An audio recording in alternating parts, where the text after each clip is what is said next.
Bilang pagtugon sa mga miyembro ng Pag-ibig na nasalanta ng mga nagdaang bagyo at nagpapatuloy na epekto ng habagat, ano-anong tulong nga ba ang hatid sa kanila ng ating pamahalaan? Kaugnay niyan, mga kapanayam natin si Ginoong Jack Jacinto, ang Vice President ng Public and Member Relations Group ng Pag-ibig Fund. Magandang hapon po sa inyo, Ginoong Jack. Magandang hapon po, Ma'am Angelique. At magandang hapon po sa lahat po ng nanonood at nakikinig po sa atin. Opo, ano po ang mga tulong ang maaaring may alok natin sa mga miyembro ng Pag-ibig na naapektuhan po ng nagdaang bagyo, itong si Krising at ang patuloy na sama ng panahon ngayon? Tama po, Ma'am Angelique. Bilang tugon po sa direktiba po ng ating mahal na Pangulo, agad-agad po na nag-mobilize ang Pag-ibig Fund ng calamity loan para po handa tayo sa mga members na maaaring tumakbo sa atin for financial assistance. Ito po'y bukas para sa mga miyembro na ang kanilang mga lugar, kanilang mga area ay idineklara under state of calamity. Opo, itong nabanggit nyo na calamity loan, mga magkano po ito, hanggang anong amount po ang maaring ma-loan ng ating mga kababayan sa calamity loan? Opo, ang maaring mahiram po ng isang miyembro sa Pag-ibig Calamity Loan ay hanggang 90%. Katumbas ho nito ay 90% ng kanyang ipon sa Pag-ibig. Ibig sabihin ho nito, maaari pong mahiram ang halaga na pinagsama yung kanyang ipon, yung kanyang hulog sa Pag-ibig, yung pong hulog ng kanyang employer, at yung kinita pong dividendo ng kanyang ipon sa Pag-ibig. Yung total ho niyan, 90% po niyan, yan po yung maaari niyang mahiram. Ano po, kailan po dapat din bayaran at paano po ito dapat bayaran? Ma'am Angelique, alam mo niyo, batid ho natin pagka po ganito ang uri ng dahilan kung bakit po nangihiram ang ating miyembro, ay binibigyan ho natin sila ng palugit para ho lalo silang maka-recover. Lalo na po kung may dulot po ng calamity yung kanilang dinadanas. Opo. Kaya po yung payment ng calamity loan natin, hindi ho magsisimula after 3 months pa.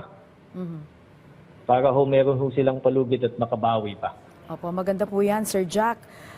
May mga tanggapan din po ba kayo, ang Pag-ibig, na nagkaroon din po ng nadamay din po dahil sa epekto ng sama ng panahon?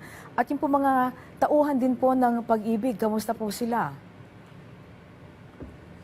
Ay, salamat po. Salamat po sa pagkumusta sa ating, ang tawag po natin dyan, Ma'am Angelique, yung mga lingkod Pag-ibig.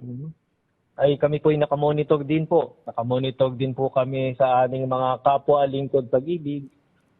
Maliban siyempre po sa pag-monitor po natin sa mga local governments kung saan po maaaring i-deploy yung aming mobile branch, yung pong lingkod Pag-ibig on Wheels.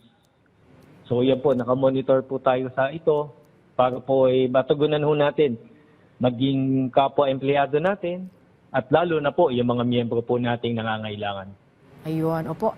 Paano po kaya yung mga miyembro na maaring nawalan po ng kanilang mga dokumento, siguro pati ID nila, baka nabaha na rin po dahil marami nga pong bahay ang binaha. Makakapag-apply po ba sila ng calamity loan without these documents? Opo, maaari po. Maaari pong makipag-ugnayan kami sa barangay para po ma-establish yung kanilang identity.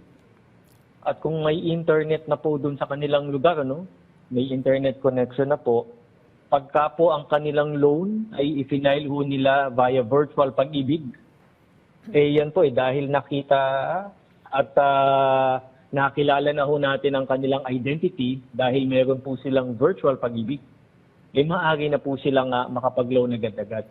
Mahalaga lamang po, Ma'am Angelique, sana hindi po nawala yung kanilang Pag-ibig Loyalty Card Plus.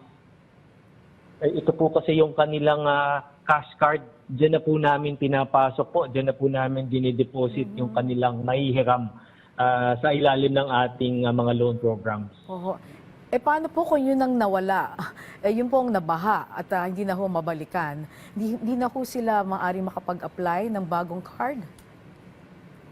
Ayan ho, ang maganda, Ma'am Angelique, yung pong ating card ay maaari po nilang applyan at matatanggap po nila mismong sa araw po na yon.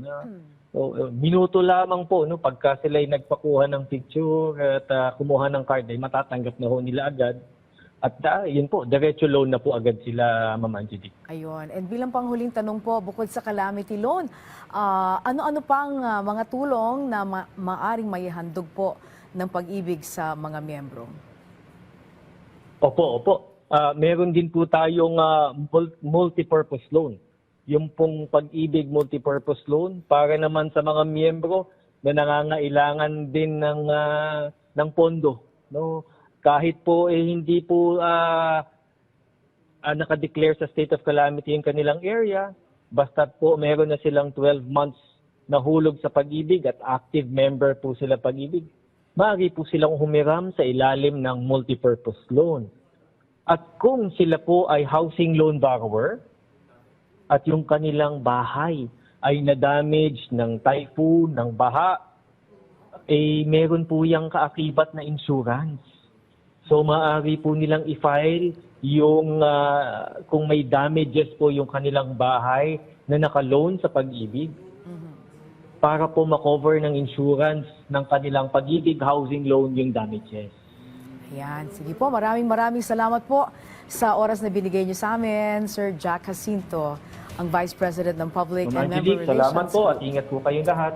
Salamat po ng marami, Ginoong Jacinto ng Pag-ibig Fund.